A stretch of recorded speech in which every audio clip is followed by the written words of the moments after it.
This is the Practical Homeopathy Podcast, episode number 104. This is Joette Calabrese, and I'd like to welcome you to the Practical Homeopathy Podcast. Women and men worldwide are taking back control of their family's health and learning how to heal their bodies naturally, safely, and effectively. So, if you're hungry to learn more, you've come to the right place. Stay tuned as we give you the tools and the inspiration you need as I share my decades of experience and knowledge using this powerful medicine we call homeopathy.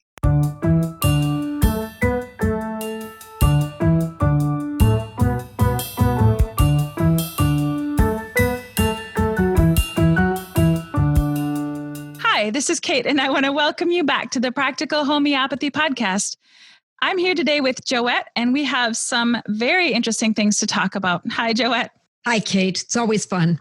Yeah, we're going to dig deep today. We're going to be talking about sort of a heavy subject.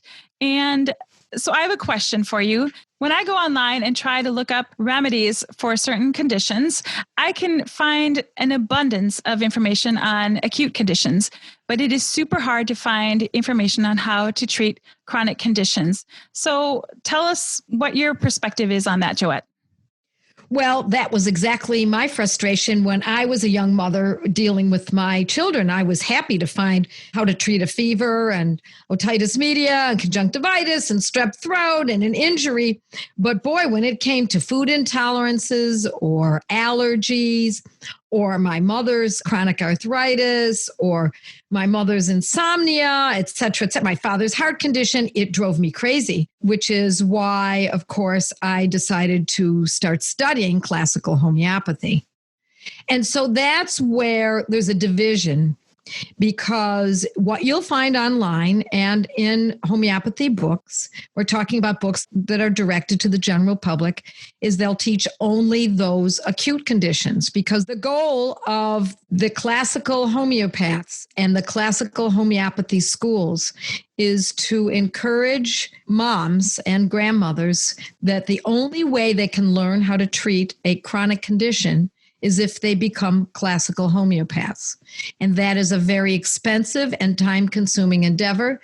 And in the end, when these moms and grandmothers finish these courses, they are able to understand classical homeopathy, but they still don't have the practical experience or results. They don't have practical methods. So you're not saying it's a bad thing to study classical homeopathy. You're just saying that even though you've gone that route, there's still something that's missing. Classical homeopathy offers a good foundation if you want to become a practitioner. As a practitioner, you need to understand the history of homeopathy. You need to be very familiar with Dr. Samuel Hahnemann's aphorisms. Many of them should be memorized. You should know how to navigate a repertory inside and out, not only manually, but also in a program. Medicines in the Materia Medica, and know their keynotes.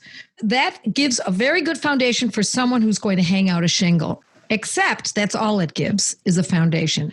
It does not leave the student, once they graduate, with a practical aspect of how to treat the person. That's what's missing. You're left with a very vague notion of what needs to be done, because the goal of the classical homeopath is to find the Simillimum, the one medicine, the constitutional remedy that will stimulate that person's ability to correct everything in that person's body, and now you're pretty much done. I don't know that very many classicals would actually agree that that is exactly what happens, but that's the message.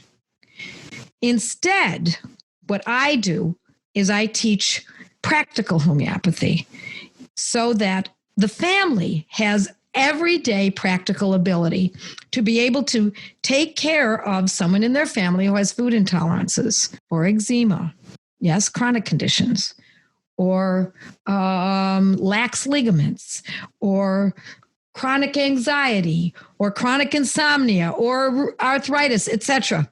Allergies. These are the kinds of things that, although it's interesting to know and useful to have those acute conditions and what to do with them that's given to the general public. What I've just described to you, those chronic conditions are what everyone is suffering from. And to leave that out and to instead insist that the only way someone can get to that is to take years and tens of thousands of dollars worth of education to learn how to treat those kinds of conditions is, in my estimation, leading someone down the wrong path. At best, they're over-egging the pudding. At worst, they are misdirecting. And it's not because they're lying. It's because classical homeopaths in this country don't realize how archaic classical homeopathy alone is.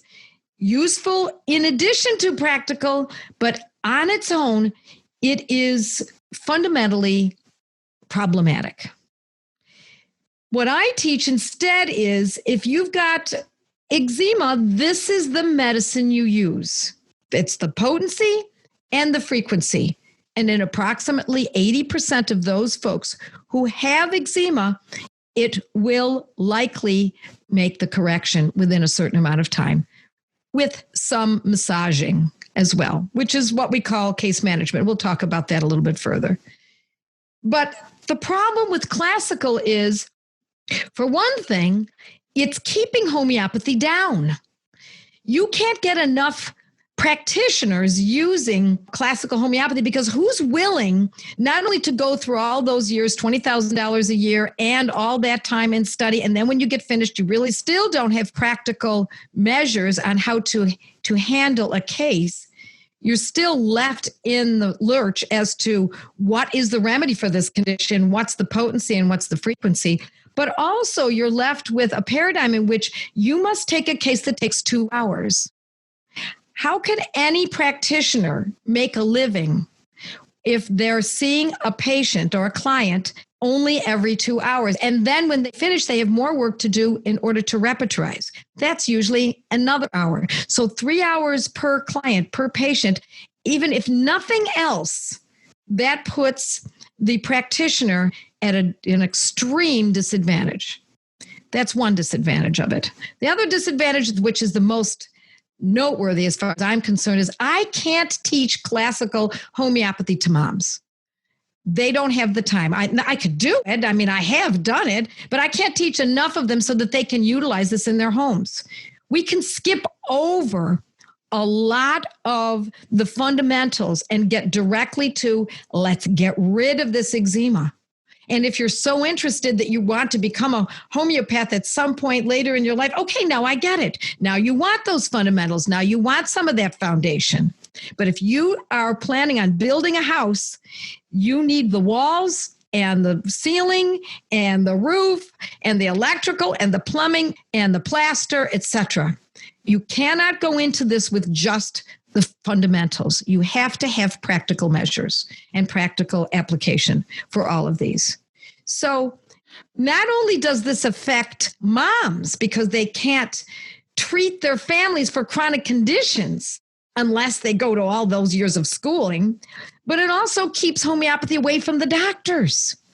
I don't know very many medical doctors who are willing to set aside their 20s, sacrifice their 20s in order to go to medical school, then go into internship, then residency. Now they owe probably hundreds of thousands of dollars, and they have to start their life at some point. Meanwhile, their friends from college all started business 8 years ago. Everyone else is ahead of them. How can they possibly be willing then, once they get out of conventional medical school, to then learn homeopathy? If, however, we can teach the docs in the emergency rooms that when you see an injury, you give them aconitum to start. If they're bleeding, you use hamamelis, arnica, or phosphorus. And then if the person goes into shock, you give et cetera, et cetera. We can give them an exact method for using this. It's practical homeopathy. So it's keeping homeopathy esoteric, recherché, far away from the everyday person. It's not practical by going after the classical paradigm. And I can say this with all confidence because I use classical homeopathy full-time, exclusively for 15 years in my practice. And it was frustrating as can possibly be. And I knew there had to be another way. I knew there had to be protocols. And that's when I decided I wanted to work with the Banerjees in Calcutta, and they allowed me to join in with them for those 8 years. And so it was through that, plus also I had learned many other protocols in addition to the ones that I learned from them, but no one gets it as well as they do. So once I gathered up these protocols and I sat with them side by side with Dr. Prasanta Banerjee, seeing 100 patients per day, 6 days a week. And then Dr. Pradeep Banerjee, 100 patients per day, 6 days a week. And meanwhile, in the other chambers, there were 11 other doctors doing exactly the same thing. So they were seeing a total of 1,200 people per day coming through that clinic, that research center, every single day. At the end of the week, that's 7,200 people. After a while, these protocols became very clear to the Banerjees as to why we can count on Ruta for strained ligaments. Every classical homeopath knows Ruta is for strained ligaments. It can be a chronic strain or it can be an acute strain. Well, doesn't that mean that classical homeopaths, even though they don't say they're doing it, they're actually using a protocol then, right? Because isn't that considered a protocol? Yes, in a way it is. The only difference is it's not a complete protocol. It's a name of a medicine. It's not giving us the potency and it's not giving us the frequency. That's where the total protocol comes to play. You want the whole recipe. You don't want to know that it's a cup and a half of flour and the baking soda, yet you still don't know what to do about the oil or the water or the sweetener or the flavor. You've got to have the whole picture. But if you see time and time again that Ruta is for strained ligaments, after a while, you kind of know Ruta is for strained ligaments. We can do that with many, many medicines. To a certain degree, classicals know this. But they don't put it all together necessarily into a full protocol. And a full protocol means the whole recipe. You don't want to know that root is for ligaments, end of discussion. Wait a minute, what potency? Wait a minute, how frequently? Hold on, you got to give me all this information. I got to know how to treat these people. And you don't want to be practicing on people. You want to know exactly the protocol. Or for example, for chronic anxiety, Coffea can't be beat. There are others. We have Ignatia. We have others. But let's use Coffea 200, for example. I always knew as a classical homeopath that Coffea would be a good medicine for chronic anxiety. But instead of just jumping on that and seeing that that is the big condition, that's the elephant in the room for this particular person, I instead did exactly as I was trained. And that was I cracked open my repertoire and looked at all the other satellite conditions that this person was experiencing, what position they slept on, whether or not they had long eyelashes, whether they liked creamy or crunchy, whether or not they had a lot of stress in their lives, et cetera, whether or not they had just had a cold 2 months ago, whether they're prone to this or that. Those are all important bits of history. But if the main condition is that this person is freaking with anxiety, for us to ignore that and not know instantly we should be considering one of the top medicines for anxiety, such as Coffea, and that we should know that when we use Coffea, it should be 200C, and that when we use Coffea 200C for anxiety, chronic anxiety, that it should be twice daily. That is a travesty that is not taught in classical schools. It never will be, because that's not classical. Classical is that it's not reproducible. In other words, what I'm teaching you right now, if you go home or you're listening to this at home and you know two people who have chronic anxiety and they fit the Coffea picture, you do have to look it up in your Materia Medica and do indeed make sure that it does somewhat fit along with that person's presentation of the illness, such as not being able to sleep as well, or they have a busy mind and they're biz in their brain all the time. If that fits, and you use that, now you have found something that's going to be not only useful for those two people in your life, but those two people are going to tell another two people, and the word's going to get around that Coffea 200C twice a day is for people who have busy brains who are very anxious. That's how we get protocols out into the world. That, to me, distinguishes between classical and practical. Classical will say, oh, you can't do that. It's different for every single person. Not really. We're more alike than we are different. to be honest. As long as we have anxiety and busy brain, and perhaps even insomnia, waking up in the night, then that is Coffea, end of discussion. So that means what I've just taught you is reproducible. And reproducible is what I call scientific. And that's what the doctors are looking for. That's what we're all looking for. We want the formula, the recipe. Today, I can make a cake without a recipe. I know to use about 2.5 cups of flour. I sift the flour. I throw in the salt. I use about 1/2 teaspoon of baking powder, baking soda. I add my sweetener. I mix in my flavor. I throw in some cocoa powder. I throw in a couple of eggs. I throw in some milk or cream. I whip it all up, and I know how to do it. I know exactly how to make a cake without looking it up. But there was a time when I used to have to read the recipe.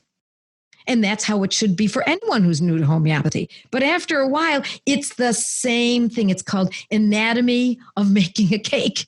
It's the same basic stuff. Now, it doesn't mean we can't use almond flour sometimes, and some people don't like to use oil, so they use applesauce. Okay, those are variations on a theme. But you don't have to get that esoteric. If you want to bake a cake, here's the recipe. Here you go. So these protocols are missing in the world. And I have brought them back from India, and some that I learned on my own through the years, and some I learned from fellow homeopaths through the years who were practicing in Europe, etc. But boy, I'll be darned when it comes to the US, we just simply cannot get rid of that classical paradigm that every single person is different. I'm sorry, I beg to differ. We need standardized treatments. That's what conventional doctors have. That's why everybody goes to them. We're never going to bring people over from the conventional thinking of conventional medicine if we keep this so esoteric and so person-specific and taking years and years of classical training and still not having an answer. I have to tell you, when I was in my classes in Toronto, I took 3 years with one teacher and 2 years with another teacher, and then another 4 years with another teacher. And in every one of those classes, we needed to be full-time practicing homeopaths for at least 5 years in order to get into these courses. They were all post-grad courses. And I got to know a lot of my fellow students because we were there together all the time. And what I found was really fascinating. They were all there for 2 reasons. They wanted to learn more for their practice so they could be better homeopaths, no doubt about it. But the secondary reason, which was quite compelling in most situations, was they were all looking for their Simillimum. They wanted the remedy for themselves. And after all those years of being in private practice for 5 years, full-time private practice for 5 years in order to get into the course, and previous courses in order to get into their practice in the first place, they still hadn't found their constitutional. It's elusive. It doesn't mean we can never find it, but wow, what a hard thing to do. When all you have to do is this person is suffering horribly from anxiety and they're waking at night, Coffea 200, end of discussion. Or there's strained ligaments. They've had chronic strained ligaments. It's going to be Ruta 6 or Ruta 200. We do have a choice twice daily. If it's the eyes, it's most likely 6. If it's around the feet or the ankles and other areas of the limbs, then it's likely going to be 200 twice a day.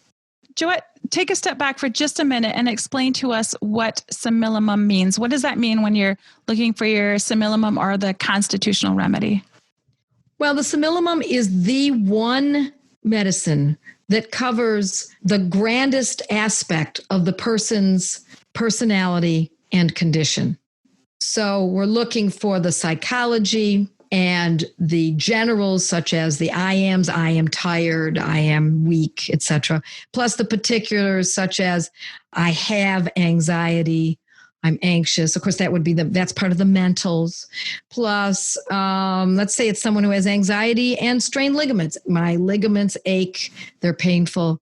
So it's the one medicine that will cover most everything. Now, I'm going to be honest with you, that's how it's taught. But very few classical homeopaths actually really do that.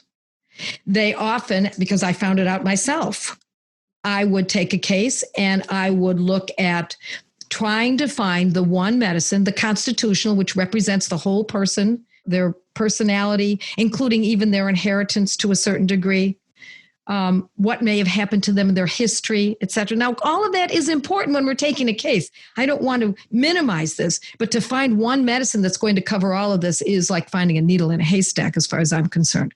Generally speaking, sometimes it's really obvious.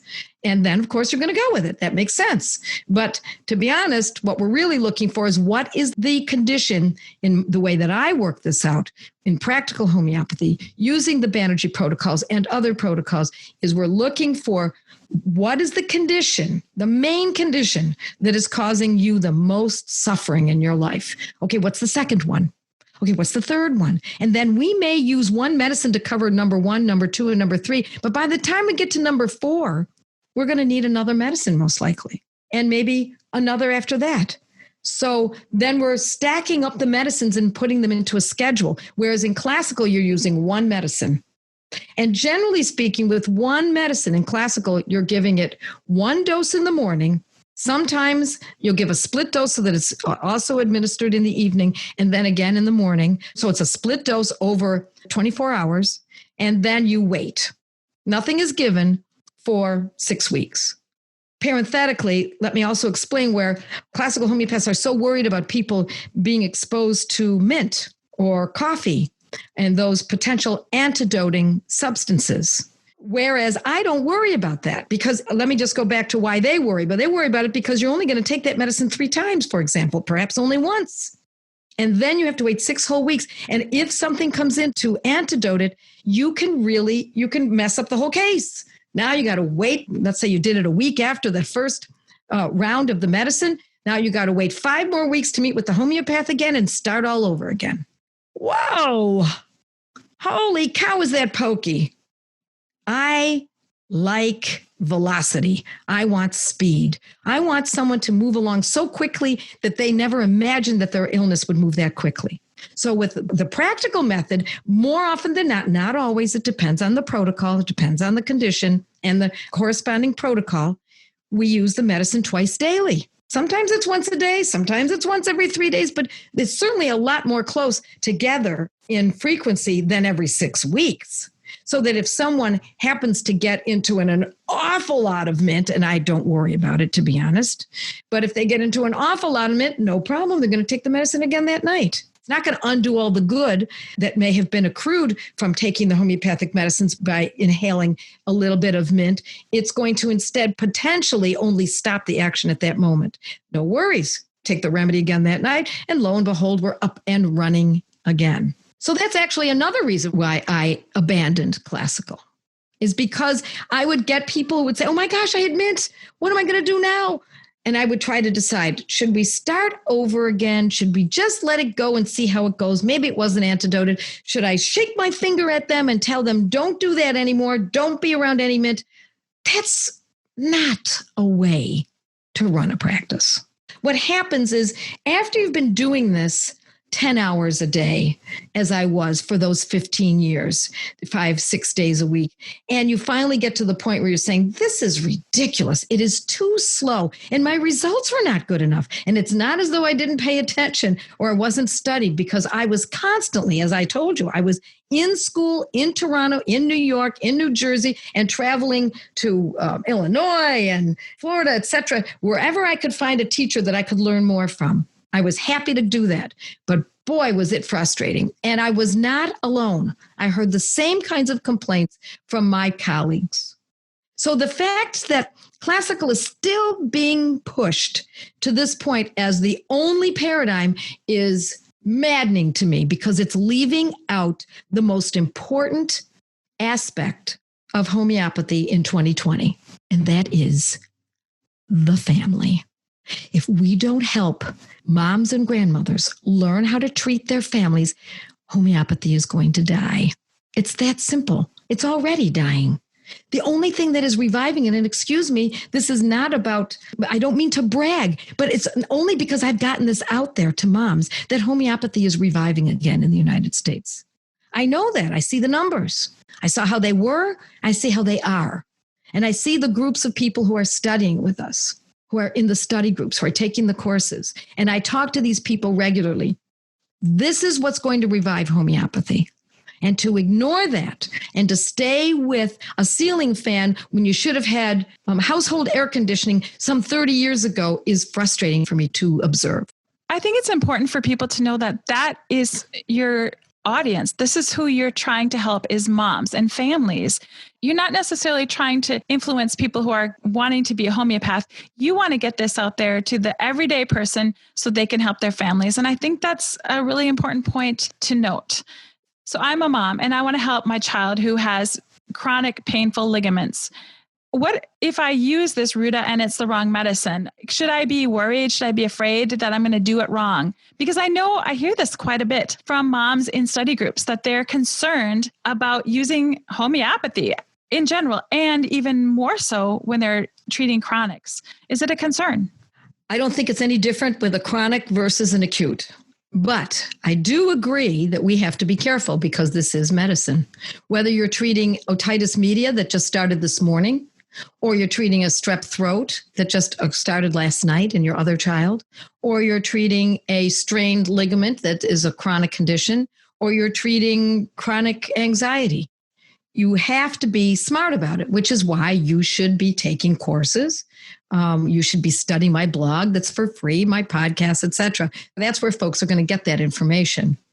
And it's important to know that anything can cause trouble. And I don't want to be facetious here, but too much water can cause trouble. Too much salt can cause trouble. Homeopathy is only relatively safe. So if you follow the rules, the way that I teach them, how many times to utilize a medicine, and you don't see a response after that certain number of times, and you don't know when to stop, then that indeed can cause trouble. You must follow the rules. It's just simple for everything. You go swimming, you follow the rules. You don't go out swimming in deep water all alone in a storm. But you can swim. You're allowed to swim. You just have to know what the rules are and to follow them. That's really what we're saying. So I do want people to be cautious. I think that's prudent. But I don't want them to be frightened into believing that by using a medicine twice a day, that that's a problem. Because if that is a protocol, it has been shown time and again that that is what we need to do if we're going to treat this particular condition. Now, where a lot of times folks go wrong is they might assume that it's a strained ligament. And it turns out it's not. So they're treating a strained ligament with Ruta, for example, 200C twice daily, and nothing is happening. Or it's gotten worse. What do we do if something gets worse? You stop. You really ought to know, is this a strained ligament, or are these muscles that are painful? Or are these bones that are growing too fast because the child has growing pains and the muscles and the joints and the ligaments, et cetera, are growing differently than the bones? You need to know those kinds of things. So if you're using the wrong diagnosis with the incorrect protocol, then of course you're going to make a mistake. But let me just say this. I think people are smarter than they're being given credit for. I think that mothers can learn this. I can teach this to a child. In fact, that's exactly what you and I are doing right now, Kate. We're putting together a course specifically to teach kids. So there is no doubt it can be learned, but there can also be mistakes. So if you make a mistake, you stop.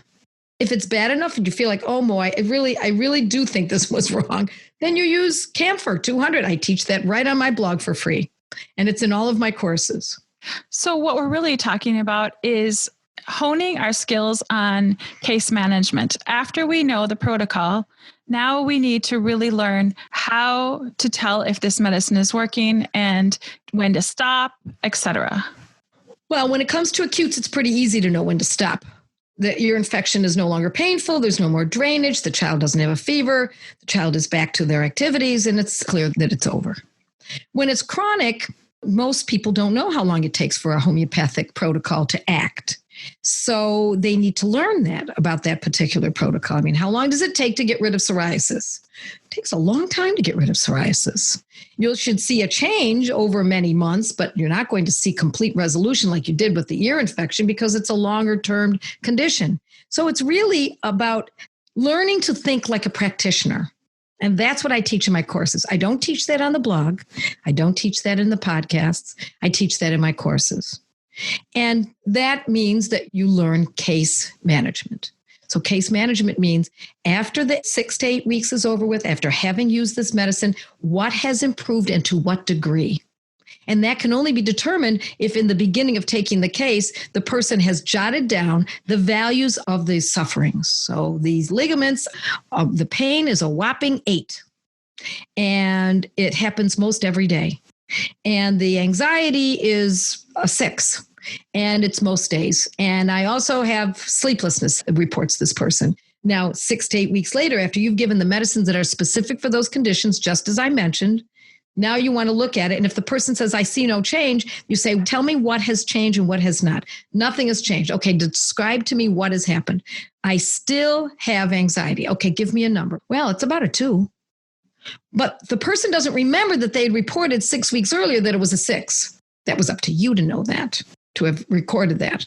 So that then you can overlay what they're telling you now as to what they had said previously. And with that information, now you can determine, did Coffea 200 twice a day help this person? The next question, before you answer that for yourself, how's your sleep? Are you waking up at night with restlessness and a busy brain? Well, I'd still do it, but how often? Well, maybe twice a month. Twice a month, it was happening every day. Now, without knowing how to manage a case, you might think, well, I guess this medicine didn't act because they still have it. No, that's not what it means at all. It means that the medicine is acting and it needs more time. So we need to use the medicine again. That's part of case management. It's only a part of it, but that's what I teach in the classes. Look, I'm not trying to sell my classes. Really, to be honest, we are full to the brim. But the point is that if you're going to treat chronic conditions, using this method, you really do need backup information. You need your foundation. You need some foundation. You don't need classical, but you do need some foundation. Right, because we hear all the time, what's the protocol for XYZ?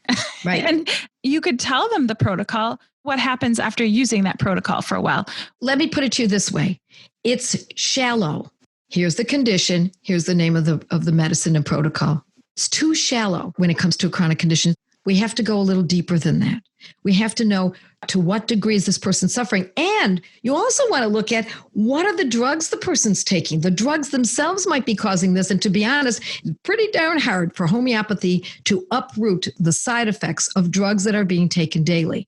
So now we have to backpedal and talk to the person about the drugs that they're using and find a way that we can address the conditions that are requiring that this person take these drugs in the first place. I don't tell people to get off their drugs. I'm not a medical doctor. I don't know drugs the way the doctors and the pharmacists do. But if there is a side effect, such as Ruta for strained ligaments, how about ruptured ligaments can occur as a result of antibiotic use? And even the pain can come from antibiotic use. So if the person is taking these antibiotics daily, because the doctor is thinking, well, they've got chronic Lyme, and now they have these ruptured or painful ligaments, homeopathy can only do so much. We have to work on dealing with the condition at hand so that the antibiotics become superfluous, and that's the goal. So managing a case is more than what's the remedy for. It's understandable that people would ask that question because they've been trained to think, this is the drug for this, and this is the vitamin for that, and this is the supplement for this, and this is the essential oil for these conditions. And so it's gotten to the point where people expect and would hope for a quick resolve or a quick answer. And sometimes we can do that. And in those cases, that's what I do on my blog. That's what I teach on my blog. Those conditions that I have a pretty much good amount of confidence that if someone has this particular condition and they use this medicine, it's likely going to do some good. It's when we get into chronic conditions that it's important that folks dig deeper and learn how to manage the case. And that's what I cover in my courses. If you've got a lot of time on your hands, then learn everything you can. But if you've got a lifestyle that requires that you're taking care of your kids, your husband, your household, the pets, the last thing you want to do is go down a rabbit hole that could lead you to a very frustrating several years looking for the elusive Simillimum or the Constitution. Instead, you want to go after what is presenting and not make this so esoteric. Joette, this brings us back to the beginning when we were talking about how we can find information on using homeopathy for acute conditions, but not for chronic. And then we talked about the practical homeopathy and how we can use those methods to address chronic conditions. But are you saying that we should not use classical homeopathy? We're just supposed to throw that out the window, or what are you exactly saying? I'm saying that if you're going to treat a few conditions here and there, then I don't see how classical is important in your life.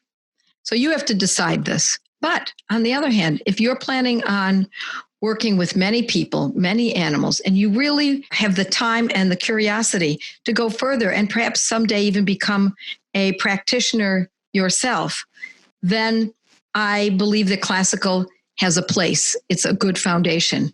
So that when you get stumped by a specific condition that the protocols that I teach are not addressing, it does happen, then you know how to go to the next step. So in classical, it's not a bad idea to know how to navigate the repertory, to know the top 50, 100 homeopathic medicines in the Materia Medica, to understand case taking and negotiating a case, and how to know what is most important, how to decide on what the hierarchy is in the case, and then how to structure a complete schedule.